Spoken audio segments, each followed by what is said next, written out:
নমস্কার, বাংলা টক আমার ইউটিউব চ্যানেলে আপনাদের সকলকে স্বাগত। প্রতিদিনকার মতন আজকেও আমি আমার ভিডিও নিয়ে আপনাদের সামনে উপস্থিত হয়েছি।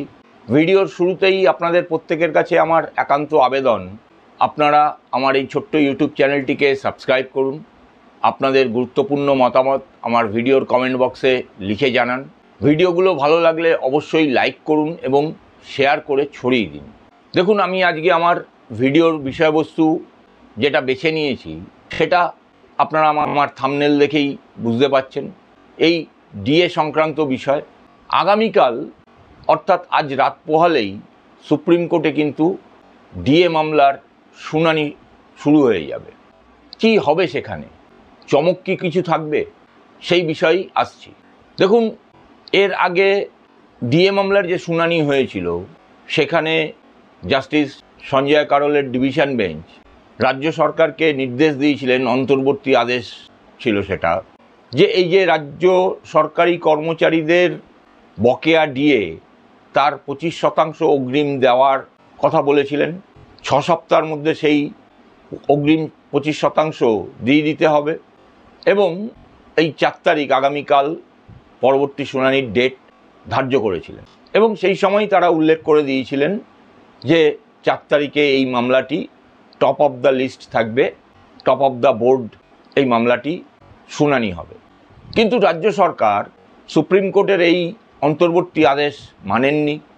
তারা 27 তারিখে যে তাদের নির্দিষ্ট দিনক্ষণ ছিল 25% ডিএ দেওয়ার ব্যাপারে অগ্রিম, সেটা তারা না দিয়ে সুপ্রিম কোর্টে একটা মডিফিকেশান অ্যাপ্লিকেশান জমা করেছেন। কি বলেছেন তাতে? মডিফিকেশান অ্যাপ্লিকেশানে তারা পরিষ্কার করে বলেছেন যে এই যে রায়, অন্তর্বর্তী রায় সুপ্রিম কোর্ট দিয়েছে, এই রায়ের ওপরে তাদের কিছু বক্তব্য আছে, তারা সেটা বলতে চায় এবং তার সাথে সাথে তারা একটি আর্জি করেছে, সেটা হচ্ছে এই যে 25% ডিএ দেওয়ার ব্যাপারটা বলা হয়েছে, সেইটা দেওয়ার জন্য আরও কিছু টাইম চেয়ে নিয়েছেন। কারণ রাজ্য সরকারের ভাড়েমা ভবানী অবস্থা, ডিএ দেওয়ার মতন টাকা কোষাগারে নেই। অপরদিকে রাজ্য সরকারি কর্মচারীদের বিভিন্ন সংগঠন যেগুলো রয়েছে, কনফেডারেশন, সংগ্রামী যৌথ মঞ্চ, এমনকি কর্মচারী পরিষদ, যারা পরবর্তী ক্ষেত্রে এই ডিএ আন্দোলনের যুক্ত হয়েছেন, তারা প্রত্যেকেই আলাদা আলাদা করে কন্টেম্প্ট অফ কোর্ট তার নোটিশ সার্ভ করেছেন এবং সম্ভবত আগামীকাল এই কন্টেম্প্ট অফ কোর্টের বিষয়ে প্রথম শুনানি হতে চলেছে। দেখুন, রাজ্য সরকার একটা জিনিস পরিষ্কার করে দিয়েছে যে এই সরকারি কর্মচারীদের ডিএ তারা দিতে চায় না। তারা মনে করে ডিএটা হচ্ছে সরকারের ঐচ্ছিক বিষয়। সমস্ত কিছু দান ধ্যান করার পরে, দান খয়রাতি শেষ হলে পরে যদি কিছু অবশিষ্ট থাকে তাহলে সেটা এই সরকারি কর্মচারীদের অনুদান হিসেবে তারা দিতে চায়। যদি না থাকে তাহলে দেওয়ার প্রশ্ন নেই। এবং এই নিয়ে এর আগে 6বার বিভিন্ন স্তরে রাজ্য সরকারের মুখ পুড়েছে। সরকারি কর্মচারীরা জিতেছেন, সেটা স্যাটে হোক, নিম্ন আদালত কিংবা হাইকোর্টে, কিন্তু রাজ্য সরকারের কোনো ভ্রুক্ষেপ নেই। তারা যথারীতি সর্বশেষ হাইকোর্টের রায়ের বিরুদ্ধে সুপ্রিম কোর্টে আবেদন করেন এবং তারই শুনানি দীর্ঘ 36 মাস ধরে টালবাহানা চলার পরে এই 2025 সালের এপ্রিল মাস থেকে শুরু হয়েছে এবং প্রথম শুনানির পরেই বিচারপতিরা বলেছিলেন অন্তর্বর্তী নির্দেশে 25% অগ্রিম ডিএ, বকেয়া ডিএর অগ্রিম দিয়ে দিতে হবে। ফলে রাজ্য সরকারের মনোভাব স্পষ্ট, তারা এটা কোর্টের সামনে তুলে ধরবেন কেন তারা এই ডিএটাকে ঐচ্ছিক বিষয় হিসেবে দাখিল করতে চাইছেন। অপরদিকে রাজ্য সরকারের কর্মচারীরা তারা কিন্তু একেবারে কোমর বেঁধে সমস্ত দলিল দস্তাবেজ নিয়ে, তাদের বক্তব্য ড্রাফট ইত্যাদি নিয়ে তৈরি এবং যে সমস্ত আইনজীবীরা কলকাতা থেকে যাওয়ার, বিশেষ করে কনফেডারেশনের যিনি আইনজীবী বিকাশ রঞ্জন বাবু, তিনি ইতিমধ্যেই দিল্লিতে পৌঁছে গেছেন। আজকে অন্যান্য যে সমস্ত আইনজীবীরা রয়েছেন, ফিরদৌস শামীম, বিক্রম বন্দ্যোপাধ্যায়, সংগ্রামী যৌথ মঞ্চের ভাস্করবাবু, এরা সবাই যাচ্ছেন। তারা এজলাসে উপস্থিত থাকবেন মামলার সময় কিন্তু এখানে সবথেকে উল্লেখযোগ্য বিষয়, রাজ্য সরকার যেমন অভিষেক মনু সিংভিকে এই মামলায় নিয়োগ করেছেন, যদিও অভিষেক মনু সিংভি রাজ্য সরকারের হয়ে তাদের নানান রকম যে অপকীর্তি, সেই অপকীর্তিগুলো ঢাকার জন্য প্রায় সব মামলাতেই কোর্টে গিয়ে সওয়াল করেন। সংগ্রামী যৌথ মঞ্চ কিন্তু এই মামলায় তাদের হয়ে ভারত বিখ্যাত, শুধু ভারত বিখ্যাত না, আন্তর্জাতিক খ্যাতিসম্পন্ন একজন আইনজীবীকে দাঁড় করাচ্ছেন এবং তিনি কালকে সশরীরে উপস্থিত থেকে এই সওয়াল জবাবে অংশগ্রহণ করবেন। তিনি একসময় ভারতবর্ষের সলিসিটর জেনারেল ছিলেন। বহু গুরুত্বপূর্ণ মামলার নিষ্পত্তি তিনি তার পক্ষে নিয়ে এসছেন। তিনি হচ্ছেন গোপাল সুব্রমণিয়াম। ভারতবর্ষের যে কজন আন্তর্জাতিক খ্যাতিসম্পন্ন আইনজীবী রয়েছেন তাদের মধ্যে কিন্তু গোপাল সুব্রমণিয়াম অন্যতম। ফলে ডিএ মামলা, এই মামলা জমে যাবে এবং রাজ্য সরকারি কর্মচারীদের এই যে পাওনা, তাদের যে এই দাবি, রাজ্য সরকারকে অবশ্যই মানতে হবে, এর অন্যথা হতে পারে না। কারণ অন্যান্য সমস্ত জায়গায়, সমস্ত রাজ্যে কেন্দ্রীয় সরকারের হারে ডিএ দেওয়া হয় এবং ডিএটা নির্ধারিত হয় এই ন্যাশনাল প্রাইস ইন্ডেক্সের ওপরে, যেটা আমাদের রাজ্যের সরকার না মেনে চলতে পারে না।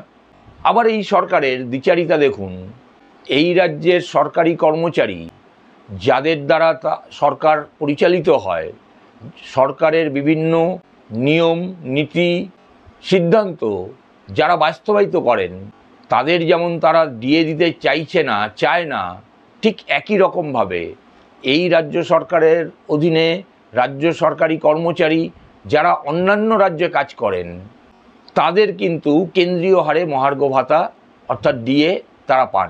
ফলে একটা দ্বিচারিতা সবসময় এই রাজ্য সরকার করে চলেছে। রাজ্য সরকারের কর্মচারীদের তিনি ডিএ দিতে পারেন না, অথচ খেলা মেলা মহোৎসব, এই দুর্গাপুজো, তাতে ক্লাবগুলোকে অনুদান দেওয়া সমানতালে লেগে রয়েছে। অতি সম্প্রতি আমরা দেখলাম ওই আমার পাড়া আমার সমাধান একটা প্রকল্প তিনি নিয়ে এসছেন, যাতে বুথ পিছু 10 লক্ষ টাকা করে দেওয়া হবে। এরকম 80,000 বুথে 10 লক্ষ টাকা করে দেওয়া হবে। তাহলে সংখ্যাটা কত দাঁড়ালো? প্রায় 8,000 কোটি টাকা। এইগুলো তাকে করতেই হবে, কারণ তিনি ভোটের রাজনীতি ভালো বোঝেন। ভোটের রাজনীতিতে তাকে জিততে গেলে এই টাকা খরচা করতেই হবে এবং তিনি সেটা করবেন। ক্লাবগুলোকে অনুদান দেবেন, কারণ ক্লাবের ছেলেপুলে যারা রয়েছে তারা যদি একটু আনন্দ ফুর্তি করতে পারেন অতিরিক্ত পুজোর সময়, তাহলে পরে ভোটে তাদেরকে কাজে লাগানো যাবে। তারা মাবই বলে নৃত্য করতে করতে ভোটে তৃণমূলের হয়ে কাজকর্ম শুরু করবে।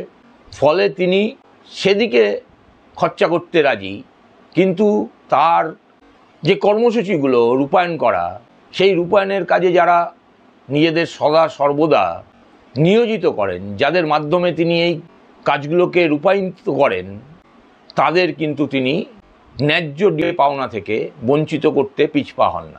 ফলে রাজ্য সরকারি কর্মচারীরাও এবার কিন্তু শেষ না দেখে ছাড়বেন না।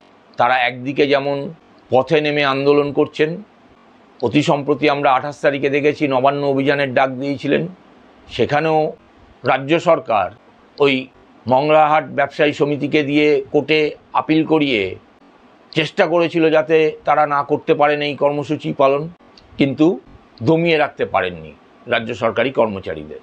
তারা রাস্তায় নেমেছিলেন, নবান্ন অভিযানে কর্মসূচিতে অংশগ্রহণ করেছিলেন। ফলে রাজ্য সরকার কিন্তু ব্যাকফুটে রয়েছে। এবং শুধু এই ডিএ কাণ্ড নয়, এছাড়াও অন্যান্য অনেক বিষয় রয়েছে, যেই বিষয়গুলোতেও কিন্তু রাজ্য সরকার প্রভূত চাপে রয়েছে। বিশেষ করে 2026-এর নির্বাচনের আগে আজকে যদি এই মহার্ঘ ভাতা নিয়ে কোর্ট কোনো গুরুত্বপূর্ণ সিদ্ধান্ত ঘোষণা করেন, কোনো রায় দেন, তাহলে কিন্তু রাজ্য সরকারের রাজ্য পরিচালনা আরও মুশকিল হয়ে যাবে। দেখুন, কন্টেম্পট মামলা এটা হওয়ার ছিল, হবেই, এবং রাজ্য সরকারকে এ প্রশ্নের উত্তর দিতেই হবে যে তারা কেন দেয়নি। সুপ্রিম কোর্টের জাজের একটা আদেশ, সেটা পালন না করে নানা অছিলায় নানা রকমভাবে সেটাকে টালবাহানা করা, এটা আমরা বরাবর দেখে এসেছি, এই সরকারের এই প্রবণতা আছে। কিন্তু এবার কিন্তু ডাল গলার কোনো ব্যাপার নেই। এবার তিনি বুঝতে পারবেন কত ধানে কত চাল। ফলে আগামীকালের এই ডিএ মামলার শুনানি অতি গুরুত্বপূর্ণ।